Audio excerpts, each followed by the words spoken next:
Morning from Austria and good afternoon from Taiwan. Today is my great pleasure to have Dr.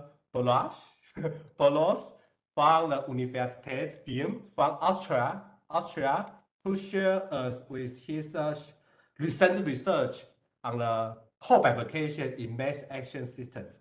We all understand that the Hopf application is very useful, very powerful in finding periodic solution in differential equations.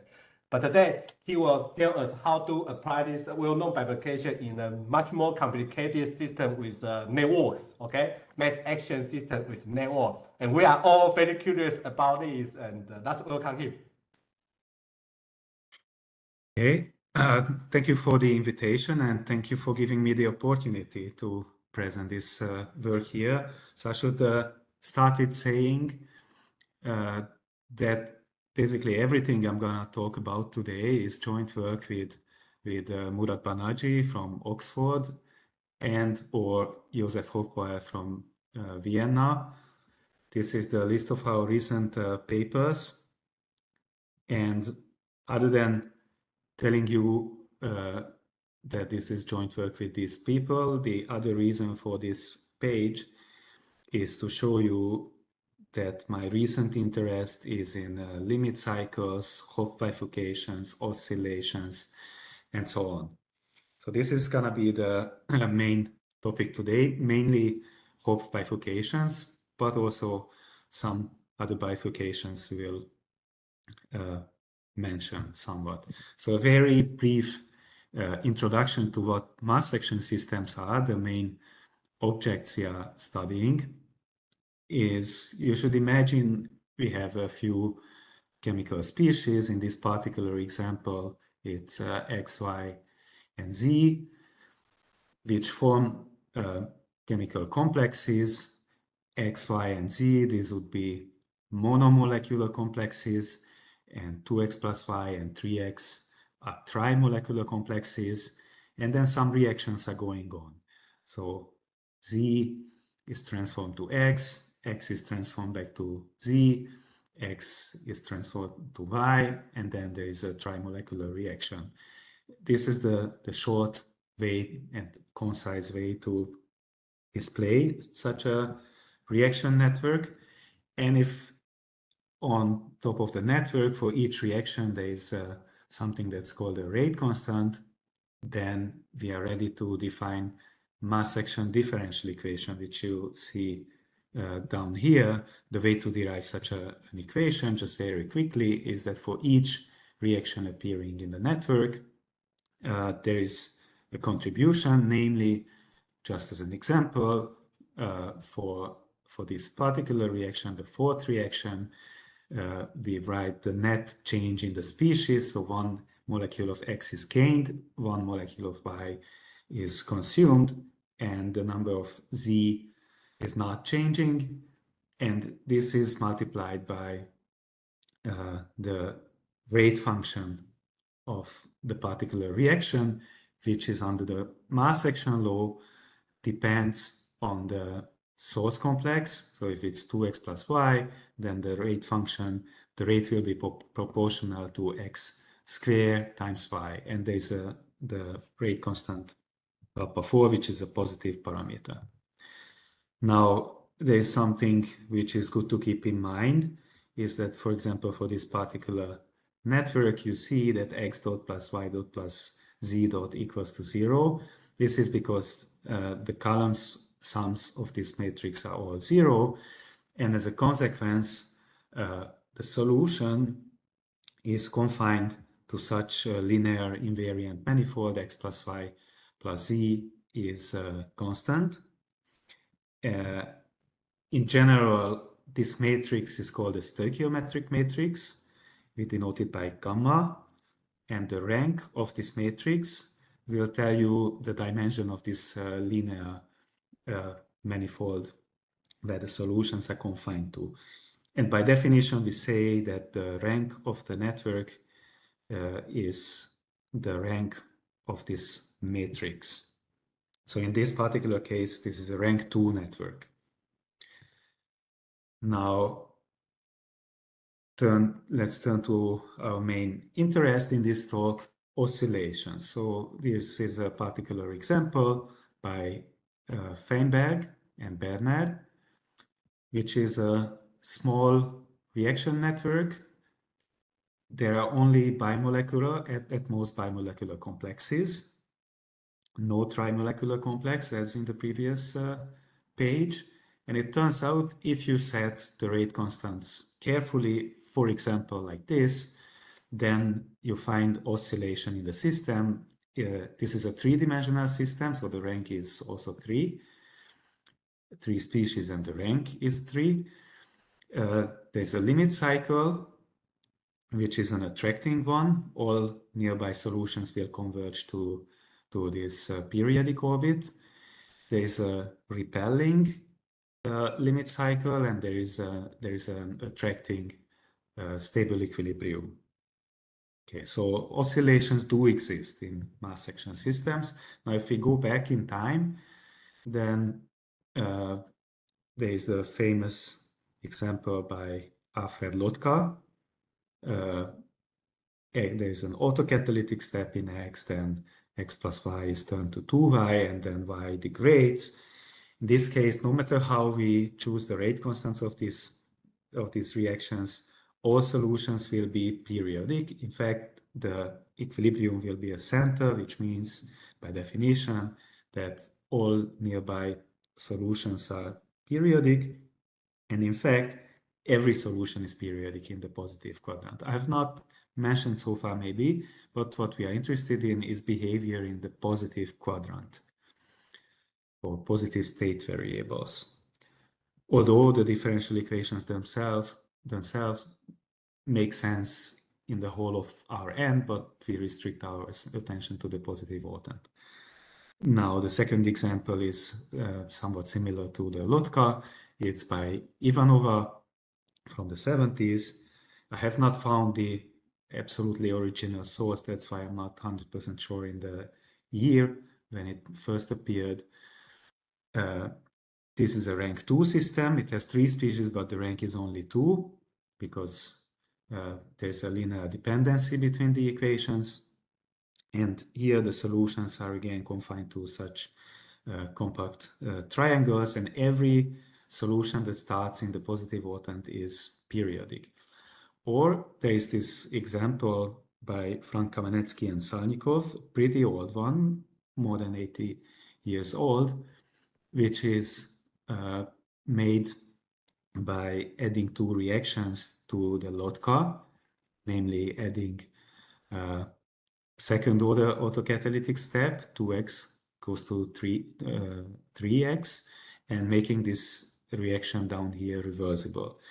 And the result of this to the qualitative behavior is that for certain rate constants, a stable limit cycle shown in red here appears.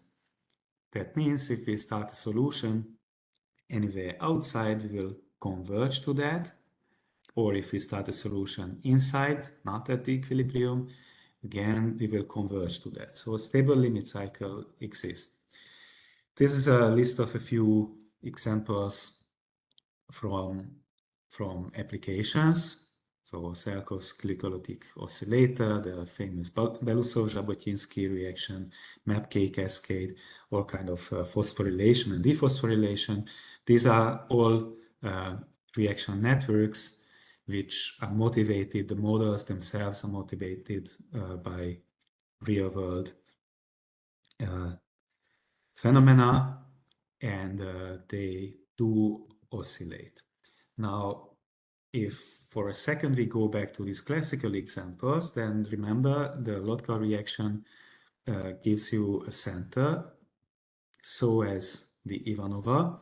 Both are bimolecular networks, whereas the Frank Kamenetsky and Salnikov gives a limit cycle, an isolated periodic orbit, which then attracts solutions. This is qualitatively different.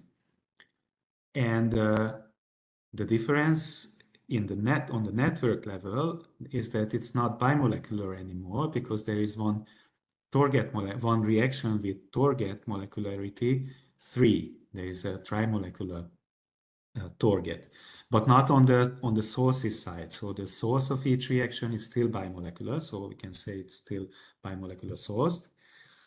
And in fact, one can come up with showing that if we have a bimolecular network and it has an isolated periodic orbit, then the rank of the network must be at least 3. So we will not find any planar two-species network, which is bimolecular, that would give us an isolated periodic orbit. I'm showing here that this is my result with Josef Hofbauer from 2 years ago. Special cases of this were already discussed 40 years ago, even precise proofs. But in this generality, when we do not restrict the number of species a priori in the network, then as far as I know, rigorous proof has not appeared before. So as a corollary of this, if we want to stick to bimolecular networks, which are, let's say, a reasonable assumption in applications, and if we want a network that admits an isolated periodic orbit, then we need at least 3 species and at least 4 reactions. It's a short argument why 4 reactions is needed for that, at least. So let's now look at bimolecular oscillators. As we discussed, the rank of the network must be at least 3. So let's look at rank 3 networks. In fact, in all of these examples, we have 3 species and the rank is 3. That dynamics happens in the 3-dimensional state space. The Feinberg-Banner example I've shown you already. There's an example by Wilhelm and Heinrich. This also oscillates. Each of these networks is minimal in some sense. For example, it's remarkable that the Wilhelm Heinrich example has only one bimolecular source. All the other sources are linear. So this means that the mass action differential equation is almost linear. There is only one nonlinear term in the differential equation. But this is already enough for producing limit cycles, in fact, through Andronov-Hopf bifurcation. But what we are most interested in is the third example on this page, because it has only 4 reactions. So remember, on the previous page, I showed you that a bimolecular oscillator, a bimolecular network that admits an isolated periodic orbit, has at least 4 reactions. Now we see that an example with only 4 reactions exists, and the question is, are there more such with only 3 species, 4 reactions? Or maybe Wilhelm's example is the only one. And we will see the answer to this soon. So this is our goal, to find all bimolecular 3-4-3 networks that admit a non-degenerate Hopf bifurcation. What do I mean by these numbers? This is a notation we have introduced recently, and we find it very useful in practice and in communication. So this triple means that the first entry tells you how many species you have in the network, how many reactions, and what's the rank of the network.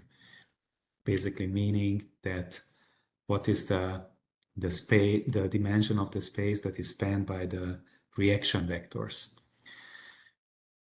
So this is our goal, to find all such networks. We know that Wilhelm's oscillator is one such example.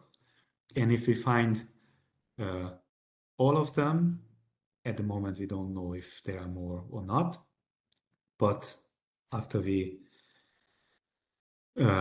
answer this question, then we have found the smallest bimolecular networks admitting Hopf bifurcation, and thereby the smallest bimolecular networks admitting limit cycle oscillation. Now, can I ask a question?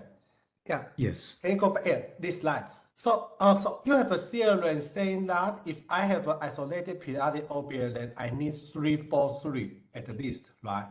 But now Right. to have a periodic solution, periodic orbit, you can have a periodic orbit from Hopf bifurcation or from other bifurcation. But now you just focus yourself on the Hopf bifurcation. For example, maybe they are Hopf or Targens-Bogdanov and other kinds of These networks will not give Targens-Bogdanov, yeah. by the way, but Targens-Bogdanov bifurcation actually kind of includes Hopf bifurcation right at the outset. But so what I'm gonna focus on here is to find Hopf bifurcation. That's gonna be my only. And at the moment, I should say, it doesn't mean that there are no other networks, other bimolecular 343 networks, which would admit an isolated periodic orbit. So it still could be that there are some other bimolecular 343 networks which give a limit cycle somehow, but in that network, no Hopf bifurcation. Yeah. I see. Exactly. This is what I want to know. Yes. Thank you. But that limit cycle is born in some other way. Yeah. So, for example, singular perturbation or something, yes. But that's a question which would be extremely hard to address. I see. I should say maybe almost impossible to Thank you. To do that. But there is such a conjecture which is, loosely speaking and in vague terms, says that under certain assumptions, limit cycles are possible only if Hopf bifurcation is present in the mass action system. I see. But this is just some loose conjecture and something which is a very delicate question.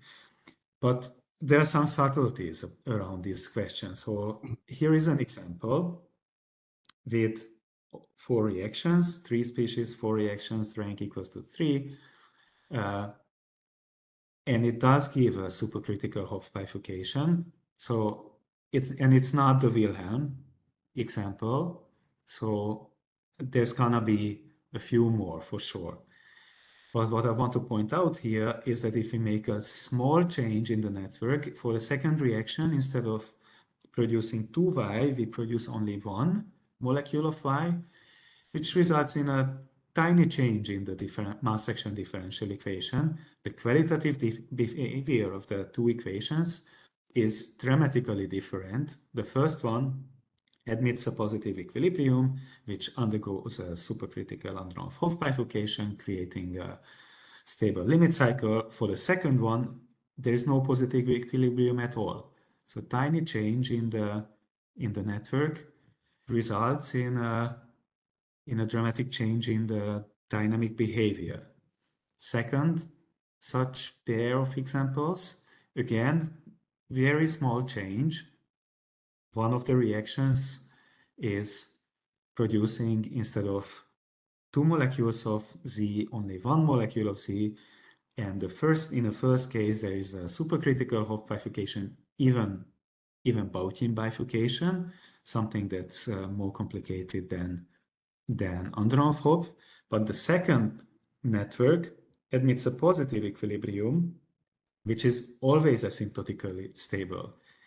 It does not undergo any bifurcation. So dramatic change in the dynamical behavior, although on the level of the network, it's only a very tiny difference. So this suggests that it's gonna be very hard to come up with theorems saying some easy assumptions and conclude existence of a Hopf bifurcation or ruling out Hopf bifurcation. It very much suggests that to answer this question and study this question, you should look at all these networks one by one. So how many networks are there? In total, and that's gonna turn out by the end of this page. So we look at mass action differential equation, where it's now written in vectorial form. Remember, gamma is the stoichiometric matrix. And of course, for having a positive equilibrium at all, there should be a positive vector in the kernel of gamma. Networks with a positive vector in the kernel of gamma are called dynamically non-trivial networks. We are interested only in dynamically non-trivial networks. Then second remark is that the two networks shown here are isomorphic, although this may not be apparent immediately, but if you permute species and reactions, then these two are the same, essentially. The next thing is dynamical equivalence, or just simple equivalence. So if you take these two networks, these are simply equivalent, which means that the reaction, if you take the reaction here, maybe start explaining here for the fourth reaction, whether the reaction goes from 2z to 0 or 2z to z, that's kind of the same. Just by reparametrization, changing the rate constant of this reaction, doubling it or making it half, you get the same family of mass action differential equations. So this is not going to be different. We just make the reaction vector longer or shorter, and same thing here. So turns out, up to isomorphism, there are exactly 14,670 dynamically non-trivial bimolecular 3-4-3 networks, which then fall into 9,259 dynamically non-equivalent classes. So this is our base set. This is the set of all networks we want to study, and we want to check out if they admit Hopf bifurcation. Wilhelm's example must be among them, and that's gonna give a Hopf bifurcation. Question is, how many more are there? And all these enumerations of networks with certain properties, this is performed by my co-author, Murat Banaji. He is an expert on these things. He wrote up codes, including graph isomorphisms and so on, and very effective algorithms, as far as I know from him. Coming to these numbers, it takes only a few seconds for his computer. His codes are written in C, and all his codes are available on his GitHub. So now we have these networks, these 14,000 or 9,000. If we have a closer look, then there is one observation to make about these 3-4-3 networks, or n+1 networks in general, so n species, n+1 reactions, and rank n. These networks are divided into two categories. The first category, we have networks which have a unique positive equilibrium for all rate constants. The equilibrium is non-degenerate, and there's even a nice parametrization of the set of Jacobian matrices at the equilibrium. Why are we interested in this? Well, because we are interested in finding Hopf bifurcation. So Hopf bifurcation, I'm gonna talk a little bit more about Hopf bifurcations later. But the point at this stage is that there should be an equilibrium such that the Jacobian matrix at that equilibrium has a pair of purely imaginary eigenvalues, and these eigenvalues can cross the imaginary axis as parameters are varied. Now, the second category of dynamically non-trivial n+1 n networks is when there is no positive equilibrium for almost all rate constants, and there is a continuum of positive equilibria suddenly for an exceptional set of rate constants. From the point of view of Hopf bifurcations, the second class is not interesting for us. So let's just, and this is a statement which is independent of molecularity.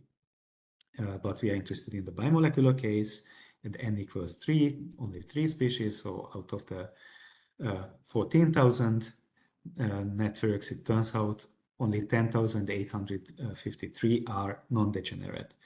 The remaining networks are not interesting for us. Now we are down to 10,800 networks. And if we want to study them further, now we look at the family of Jacobian matrices these networks have. And our goal is to find those which admit the possibility of crossing the imaginary axis, an equilibrium, positive equilibrium with eigenvalues that cross the imaginary axis. Now, these properties ruled out, if any of these properties down below hold, which I'm not gonna go into, but these are algebraic conditions on the matrix J or its square. This notation here is the second additive compound, and so on. So, in fact, the most powerful test is this last one, but this is something which is hard to check computationally. So if you want to run your code for 9,000 networks, or maybe, sorry, 6,000 networks, then you don't want to apply the most powerful test. First, you want to rule out Hopf bifurcation using easy tests. Those are not gonna be perfect tests. Some of the networks will go through the test. You cannot rule out Hopf bifurcation even though there is no Hopf bifurcation. But anyway, you perform first the easy ones, and then this is the kind of the flow diagram of what goes on. Remember, there were 6,400 which are non-degenerate networks. Then you perform one of the tests, which is easy to perform. Then you are immediately down to 1,000, then the second test, and so on. And you end up with only 138 networks, which fall into 87 dynamically non-equivalent classes. Those are the ones which potentially admit Hopf bifurcation. Roughly 1% of all networks you had in the base set. For all the remaining ones, we have ruled out Hopf bifurcation. So now we are given this 87. We know that these admit a pair of purely imaginary eigenvalues. And now the big question is whether they also admit a crossing of the imaginary axis, and whether we can prove rigorously that Hopf bifurcation in these systems exists. So these are just two examples, just that you can imagine. Each system, each of the 87 systems we go on with admits a unique positive equilibrium. It has a pair of purely imaginary eigenvalues which can cross the imaginary axis. Do they admit a non-degenerate Hopf bifurcation? So just a reminder, what is a Hopf bifurcation? In the simplest case, when we are in a 2D system, we have a system in two variables and one parameter for which the origin is an equilibrium. There is a pair of complex conjugate eigenvalues at the critical value. The critical value will be alpha equal to 0, which these eigenvalues can cross the imaginary axis with non-zero speed. That's kind of the transversality. And here is an important assumption, is non-degeneracy of the Hopf bifurcation, which can be phrased in terms of non-vanishing of the first focal value. I'm gonna tell you on the next page is what the first focal value is and how that can be defined. The point is that you have to compute some quantity. If that's non-zero, then you have a non-degenerate Hopf bifurcation, and then your original system is topologically equivalent, locally topologically equivalent near the origin to this very simple system down here, and analysis of this system is very easy. In case the first focal value is negative, we are in the supercritical Hopf bifurcation case, Hopf or Andronov-Hopf case, which produces a stable limit cycle, or if the first focal value is positive, then we are in the subcritical case, then we have a repelling limit cycle. If the first focal value is 0, then we don't know. Further study is needed to understand the behavior of the system, even locally near the equilibrium. Now, the main question is to be able to apply this whole machinery is that one has to be able to compute the first focal value, which is in the simplest case when we have only two species, two state variables, and the linear part is in this canonical form. Then this is the way to compute using the quadratic and cubic terms of the differential equation in the differential equation. Now, this two-dimensional case is not enough for us because we have a three-dimensional system, so it's best to look at Hopf bifurcations in higher dimensional systems in Rn, and same story kind of goes through. One performs similar analysis on the center manifold. The computation of the first focal value gets somewhat more complicated. In 3D, one can still derive some relatively nice formula under the assumption that the linear part of the equation is in canonical form, like this. If it's not in canonical form, then first you have to do a recoordinatization, transformation of your state variables, and then this is the formula to apply. But remember, in each of these coefficients here, in our case, depend on our rate constants, and it could be complicated expressions of the rate constants. Then you can imagine it's going to be some huge thing, and it might not be absolutely easy to figure out if this expression here in terms of your rate constant is positive or negative, or it might vanish. But in my experience, it's better to compute the focal values using general formula, which requires, note here that we have to use quadratic and cubic terms of the right-hand side. And if you write your differential equation in Rn, in this particular form, linear part, quadratic part, cubic, then for the linear part, you compute the complex eigenvectors corresponding to the pair of purely imaginary eigenvalues. Then this is the formula for computing the focal value. P is one of the eigenvectors, and V is this expression down here. There is an algorithm. It's not gonna be easy always. In fact, it might lead to complicated formulas, but there is a recipe how to do it, and you can hope that you end up with some expression for the first focal value, which allows you to derive the sign of the focal value, whether it's positive, negative, or 0. So here is the classification for our 87 networks. For 32 networks, we find that the first focal value is negative, and it's always negative. Everywhere in parameter space, those give a supercritical Hopf bifurcation, which means that in those systems, we find an unstable equilibrium surrounded by a stable limit cycle. One of these examples, one of these networks is the example by Wilhelm. Then there are 23 plus 6 networks which admit a supercritical Hopf bifurcation, but does not admit it admits a subcritical, but not a supercritical. These admit limit cycle, but only unstable limit cycle. There's one network, this particular network, what you see here, for which the first focal value vanishes everywhere in parameter space.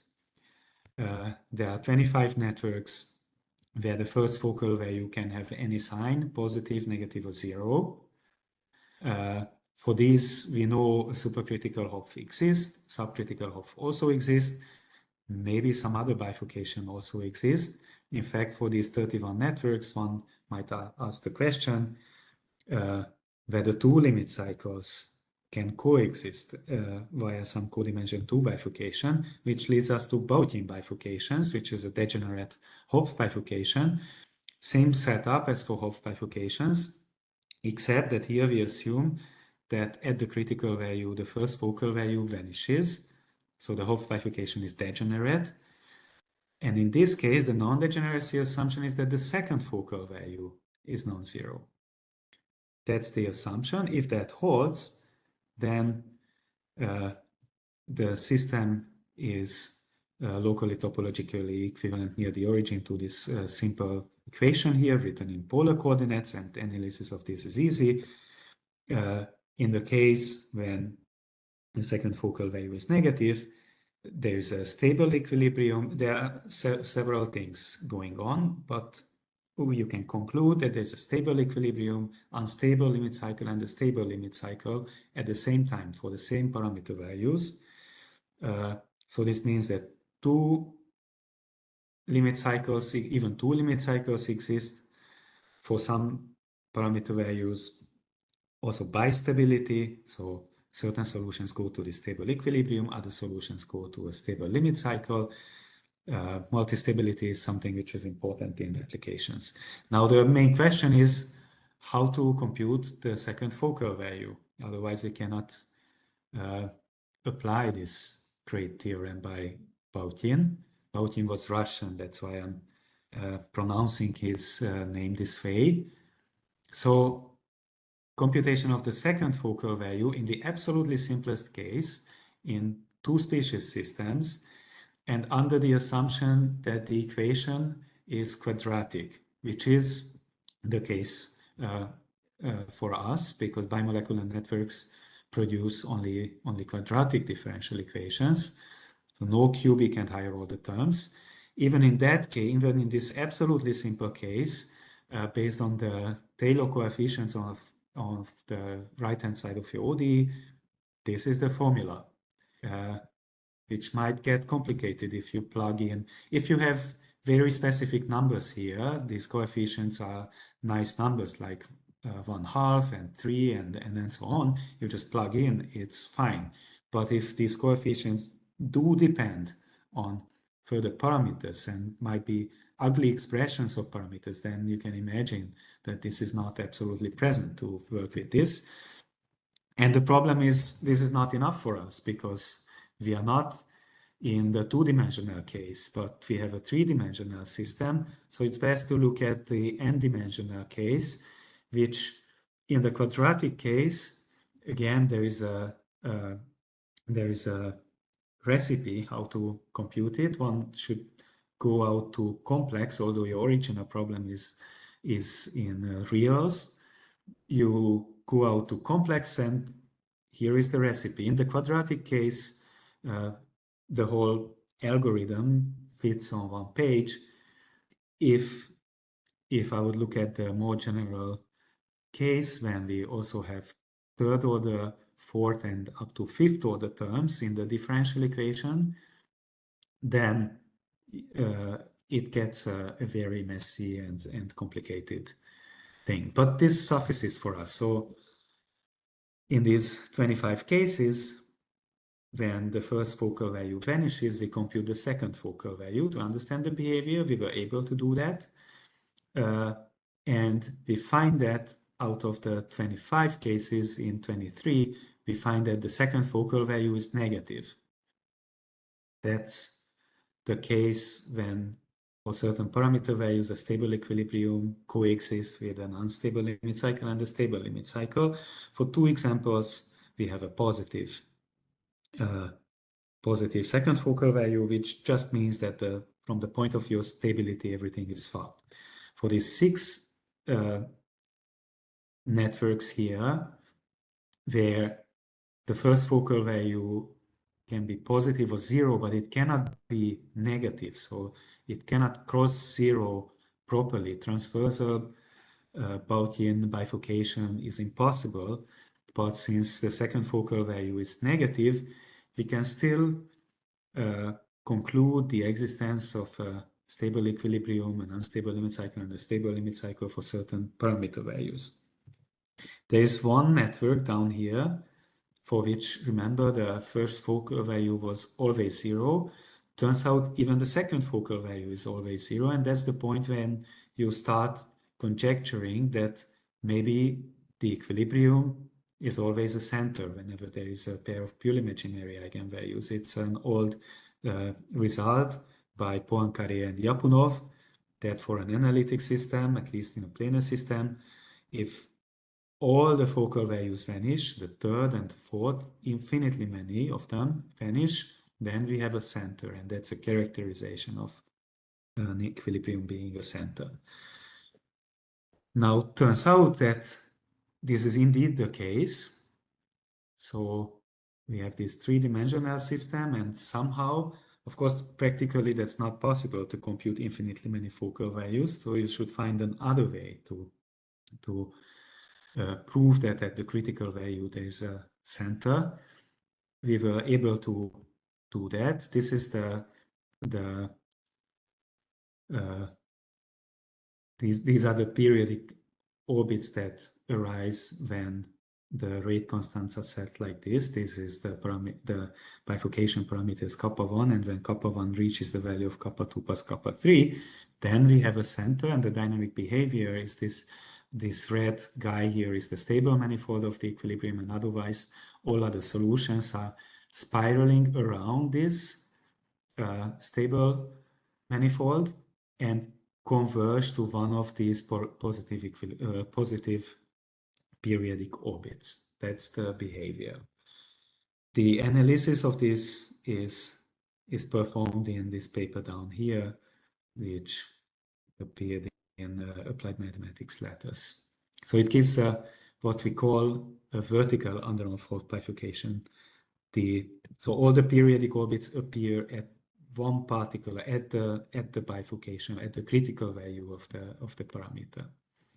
Before that, if you change this a little bit in either direction, you increase kappa 1 or decrease a little bit, there's no periodic orbit at all.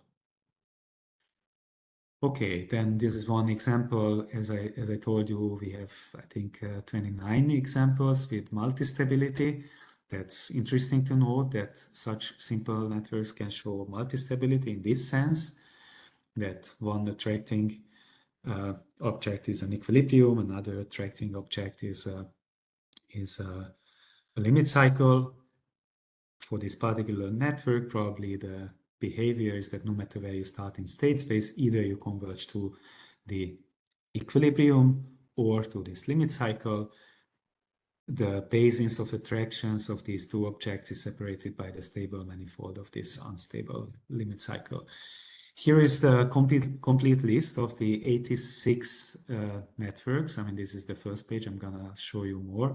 86, remember there were 87, but we said one of them gives the vertical Hopf, so that's not listed here. That's a completely different case from the rest. And the remaining 86 are classified according to the sign of the first focal value. This is the second page of this, the third page, the fourth page. We have a complete list. Number 40 is, if I remember correctly, the example by Wilhelm. So he found one, turned out there are 86 in total up to dynamical equivalence. And we have not found a better way of presenting it other than showing you the full list, because there are delicate differences between them. Okay, so this is a summary. We started with bimolecular 343 networks, which are dynamically non-trivial, and up to dynamical equivalence, we had roughly 9,000 networks. For roughly 99% of them, Hopf bifurcation is ruled out by the algorithms of Murad, which run in a few seconds, really a few seconds. The analysis of 9,000 networks takes only a few seconds. And then for the remaining ones, we compute the focal value and check non-degeneracy and so on. And this is what we find. Now, remember our starting point was bimolecular networks with an isolated periodic orbit. The rank must be at least 3. Now there's this example by Frank-Kamenetsky and Salnikov, which is only rank 2. It does admit an isolated periodic orbit. Of course, it's not bimolecular. Again, there is a trimolecular target, but only target. So the sources are still bimolecular, which is a reasonable assumption in applications. So when does a reaction fire? If all the ingredients present somehow meet, and it is still not impossible that two molecules meet and then produce something. So on rank 2 bimolecular source mass action systems, this would be the other direction, which we called these reaction networks or mass action systems quadratic. We introduced this terminology because it's short and easy, and the mass action differential is quadratic, differential equation is quadratic. So we have these 2 papers on this. The first one has already appeared. The second one is in preparation. We hope that it will be out in about 2 weeks, let's say by the end of May. It's almost done. But these are about small networks. And for the remaining few minutes, I want to talk about inheritance, which somehow comes hand in hand with studying such small networks I've presented you so far. So inheritance results are for inferring dynamical behaviors in some network from a subnetwork. It gives us a partial ordering on network in the sense that one network is smaller than the other one if the larger network inherits behaviors, dynamical behaviors from the small networks. And these also kind of justify the intensive study of small networks as motifs in larger real-world networks, because I should say that the networks we study with only 3 species and 4 reactions, these are very small and unrealistic. So real-world networks are much larger than that. But inheritance results are the ones which kind of justify studying small networks. So what are these inheritance results? I'm gonna show you some basic things about this. So we have at the moment 6 enlargements, which I'm gonna show you now. So imagine you start with this very simple network, x goes to y and 2x plus y goes to 3x. And you do the following enlargement or network operation. You add a third reaction such that the rank is not changed. The rank of this network is 1. The rank of this one is still 1. So it's a dependent reaction in this sense. This is enlargement number 1. Next enlargement is the fully open extension. You add inflows and outflows to each species. You add dependent species. You add now a new species, Z, such that the word dependent here refers to the fact that the rank of this bigger network is still the same. Then a fourth such operation is adding a new species. You don't have to care about preserving the rank of this, but you do have to care about adding flow reactions, inflows and outflows to the new species. Adding a new reversible reaction involving some new species, or splitting a reaction. This is a very important one. You start with x plus y, but you split that reaction and you insert something in the middle which involves some new species, in this particular example z plus w.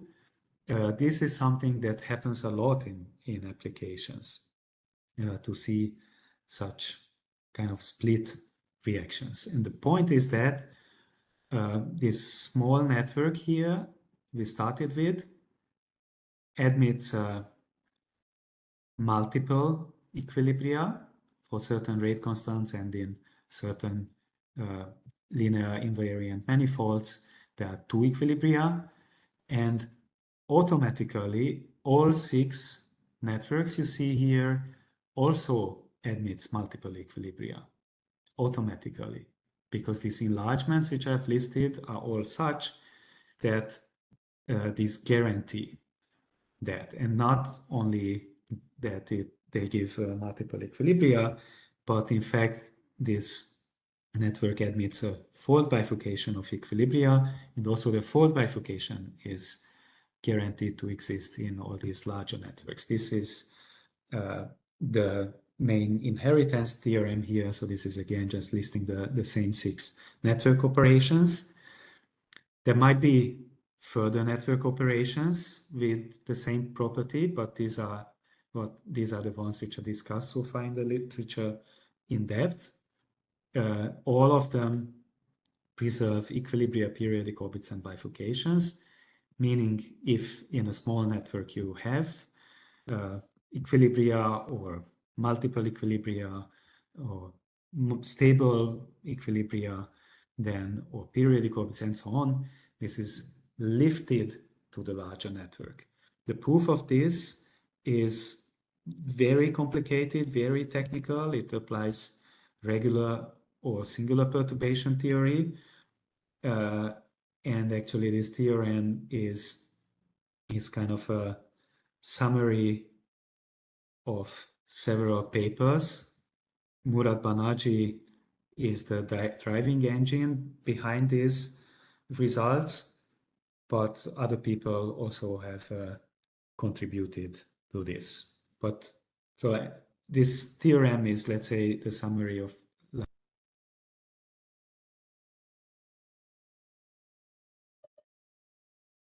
Hello, Balázs? Balázs?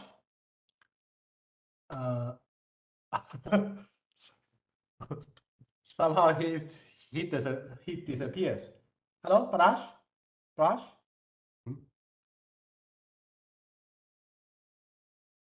Let's wait, okay? Maybe he will come back soon. Okay. Balázs, can you hear me?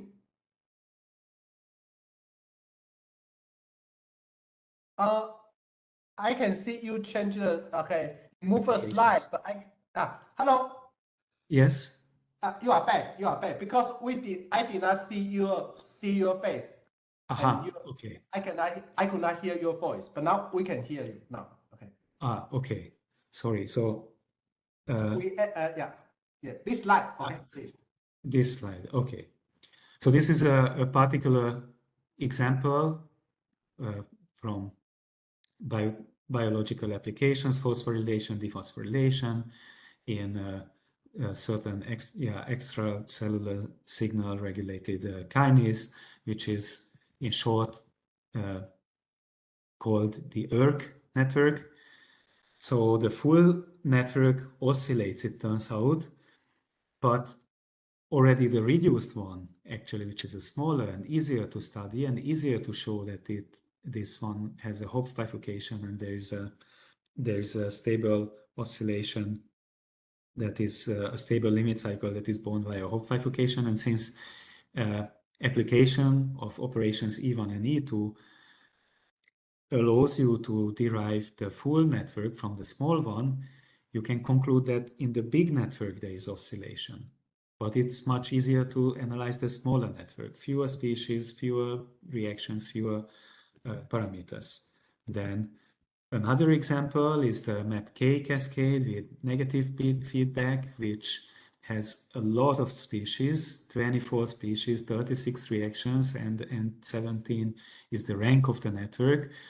So these are pretty high numbers, not absolutely easy to analyze them directly, but turns out that one can find a much, much smaller subnetwork with only 8 species, 14 reactions, and rank 8, this particular network down here, which admits an oscillation, and by the powerful inheritance theorems, you can conclude immediately, because you can build a larger network using enlargements E1, E3, E5, and E6, that in the larger network there is also oscillation. And it's much, much easier and simpler to analyze this small network.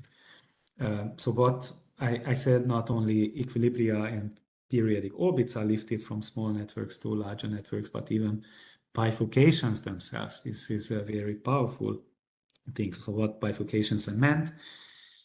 Basically, any bifurcation, local bifurcation of equilibria, codimension bifurcations are fold bifurcation when from one degenerate equilibrium two equilibria are born, or Hopf bifurcation, codimension two bifurcations, including cusp bifurcation, Bautin bifurcation, which we discussed a little bit, Bogdanov-Takens bifurcation, another codimension two bifurcation, and other codimension two bifurcations also exist, but not in planar systems, but in systems with 3, 4, or more species.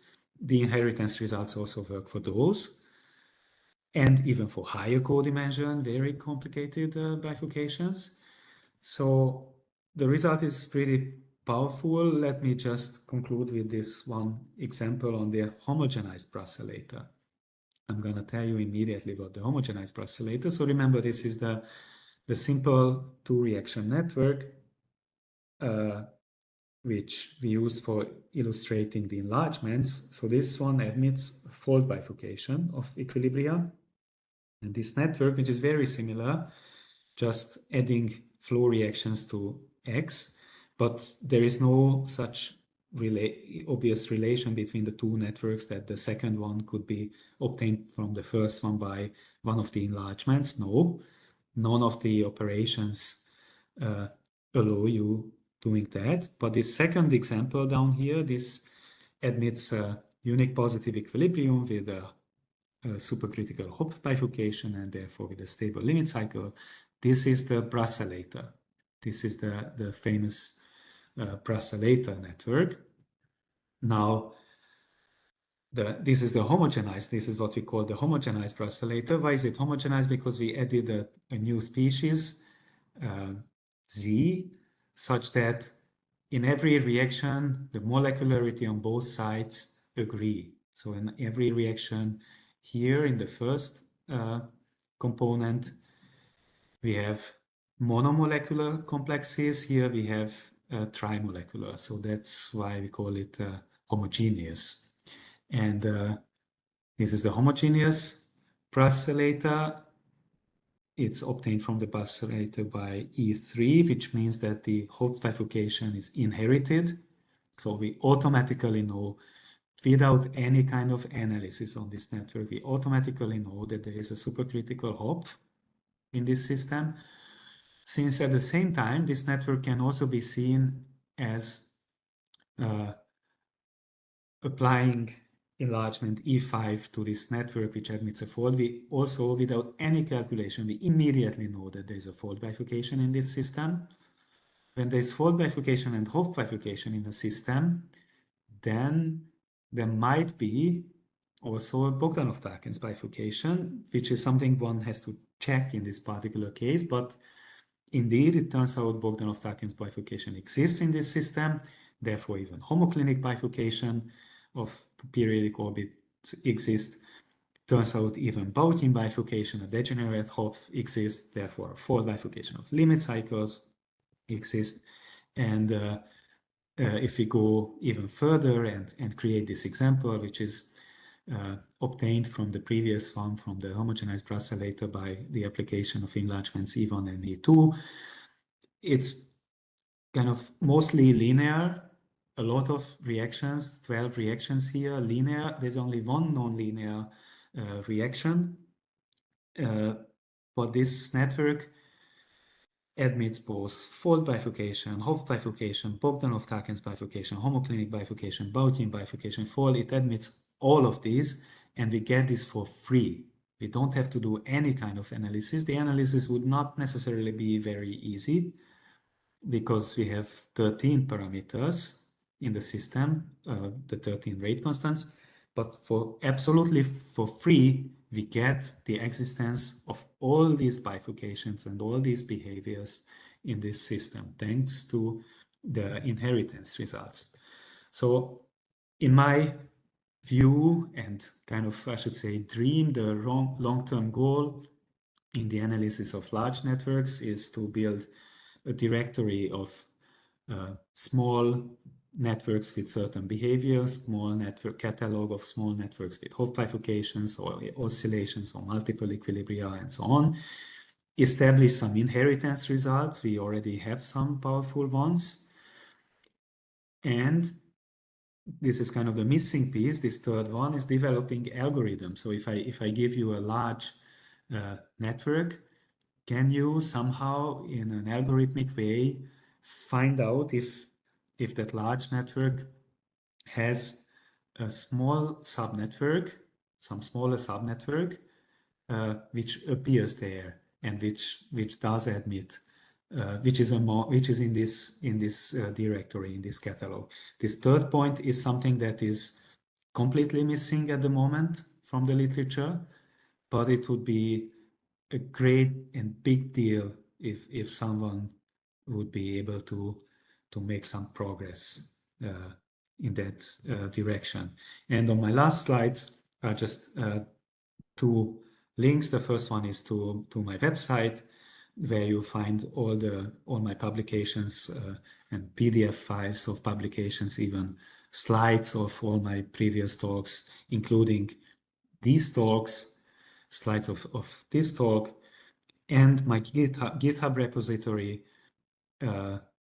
where you find a lot of codes for doing all the heavy symbolic computations in Mathematica.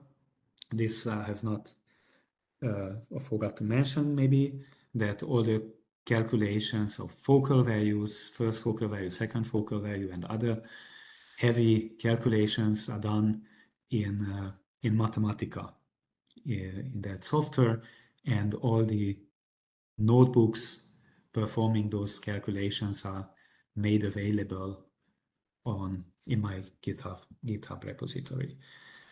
So thank you for your attention. Wow, thank you, Balázs, for this very nice talk, detailed classification, and ambitious plan. So for this very complicated network dynamics, very nice. So that's so from audience, just ask questions if you have any comments, remarks, or even counter example if you want. Okay, please just unmute your microphone and ask.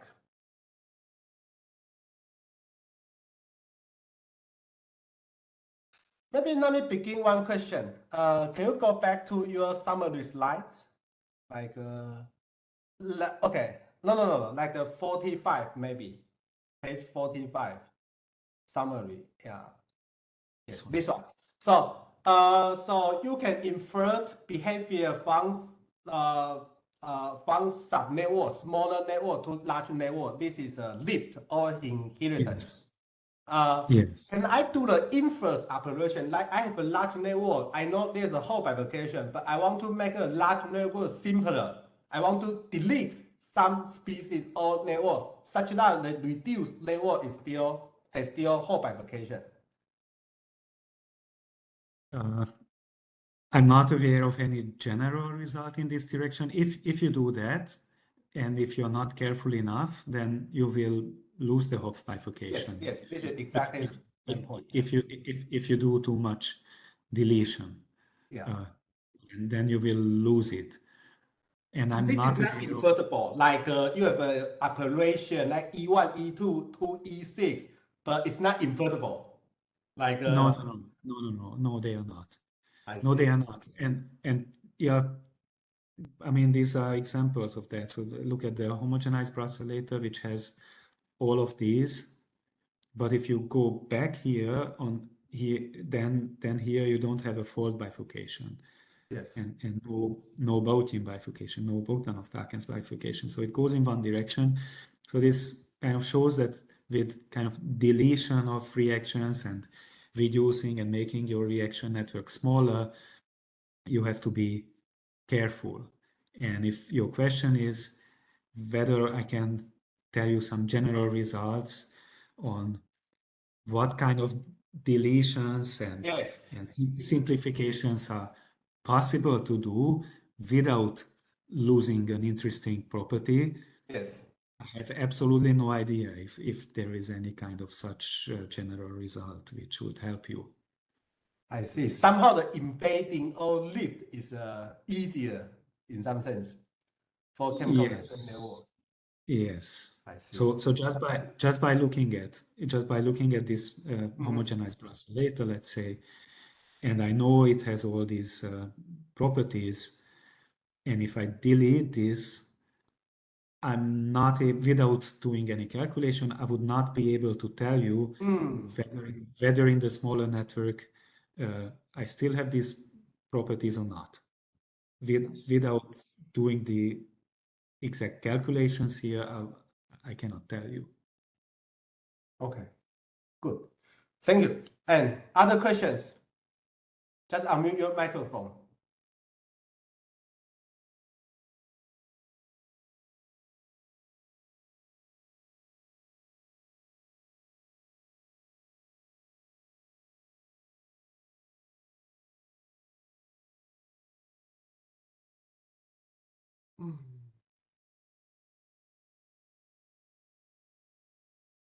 Yes,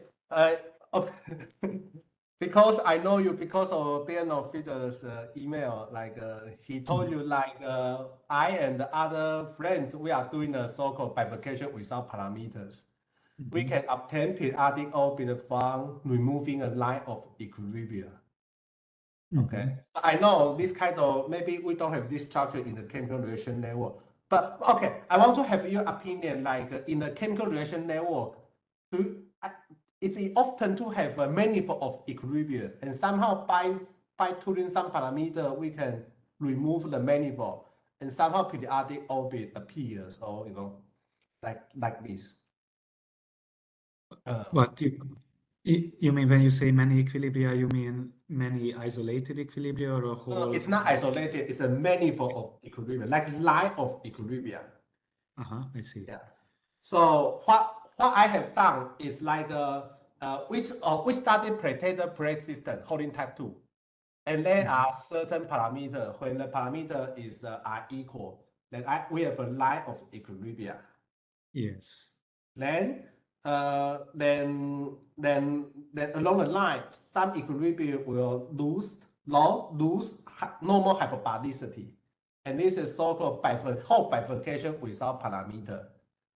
Because all parameters are fixed, we just have a line of equilibrium, and along the line, there's a change of normal stability. And then we perturb the parameter, some parameter, and such that the line of equilibrium disappear, and then we have a periodic solution. Yeah. And I am thinking, I want to have an opinion whether this can appear in this chemical reaction network, or if it appears, what should we study or look at?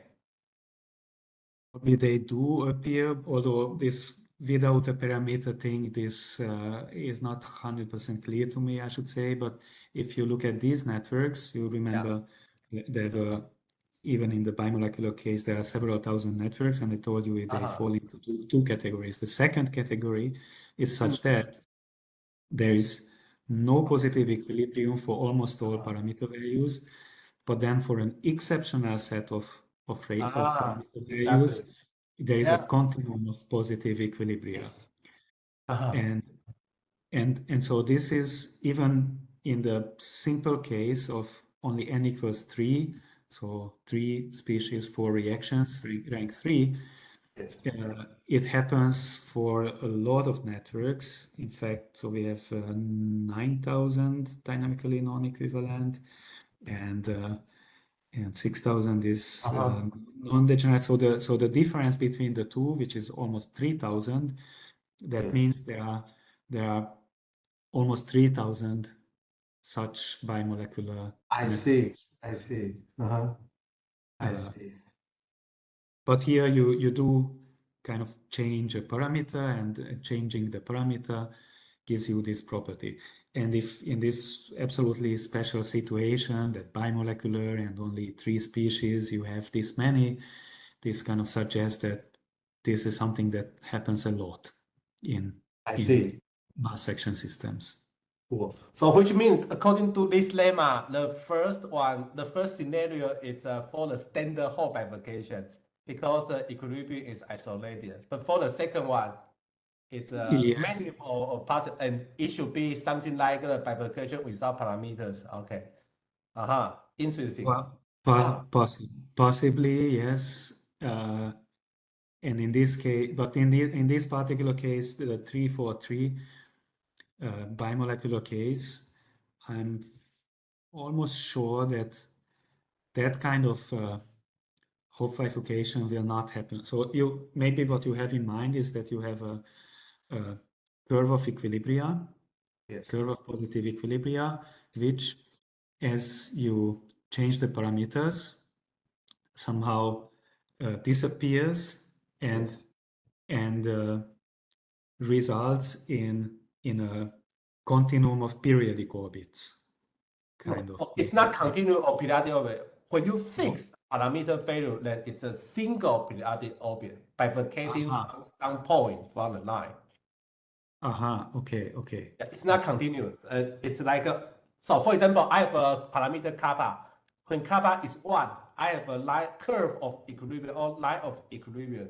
Okay, now, see. All parameters are fixed, but along the line there's a point which loses normal hyperbolicity.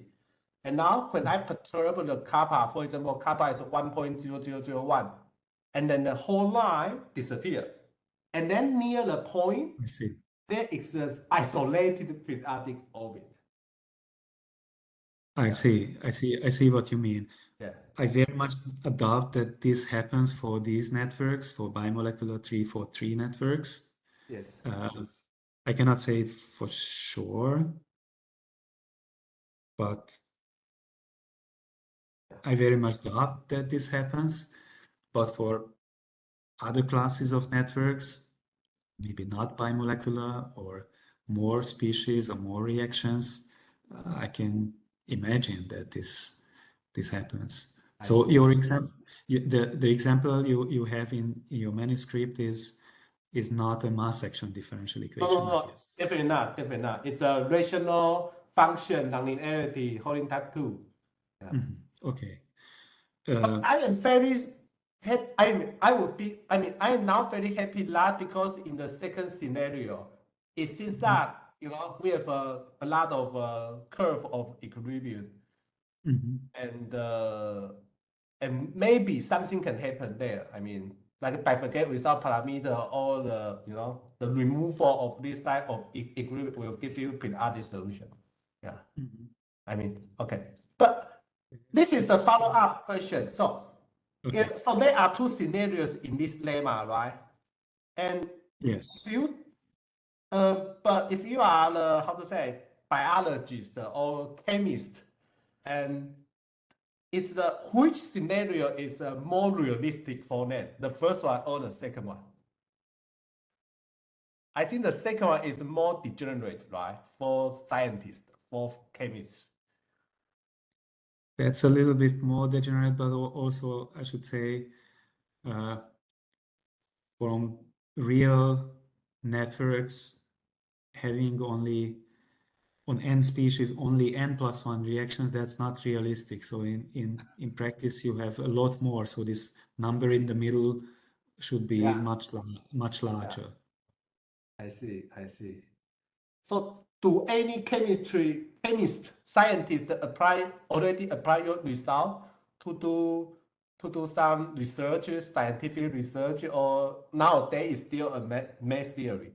I mean, maybe my question is too broad, but I want to understand how scientists appreciate this work. I'm not aware of that, I should say. I see. I'm not aware of that. At the moment, my feeling is that at the moment this is kind of a theoretical thing which is building every day, getting kind of more and more powerful every day. But we have not reached the level yet where this is truly applicable. But mathematics is so already very beautiful and amazing, really good. But from the mathematical point of view, it's great. But from real life, real world applications, I don't know how far it is still from. Yeah, I see. So yeah, please, other questions, comments. I am too curious. I asked too many questions. Yes, please.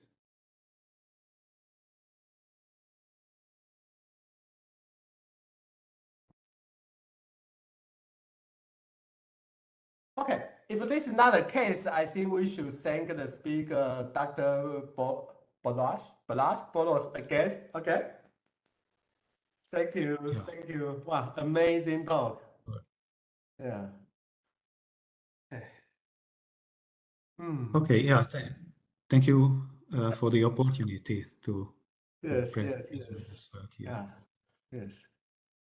So and okay, I have another question just come into my mind. So of course, there's a secondary bifurcation of a Hopf, like Neymar-Sackur bifurcation about the invariant toroid. And if you want to find invariant toroid in chemical reaction network, then the analysis is similar or it's much more involved. I can imagine that the focal failure is much more complicated, and yeah, to find such bifurcations in mass action systems, you need more species. yes. Maybe 4 or maybe even 4 or 5 species at least. Yeah.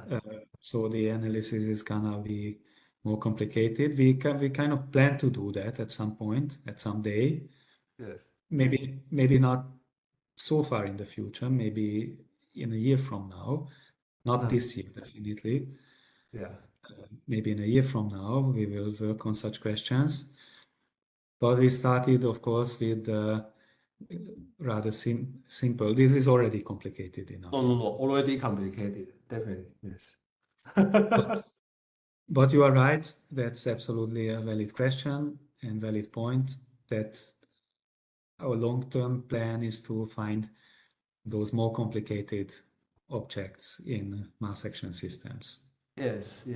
So, but if you restrict yourself to bimolecular, let's say, because you say that's maybe closer to applications and you don't allow crazy stoichiometric coefficients, then you pay the price of having to look at higher dimensional systems. That kind of forces you to look at 4 or 5 species systems. I see. If you don't care about bimolecularity, you are happy with trimolecular or some other crazy molecularity, maybe not even integer molecularity, half x goes to 6y. If you allow such things, then maybe you find such things already in 3-dimensional systems. I see. And the analysis of these lower dimensional systems is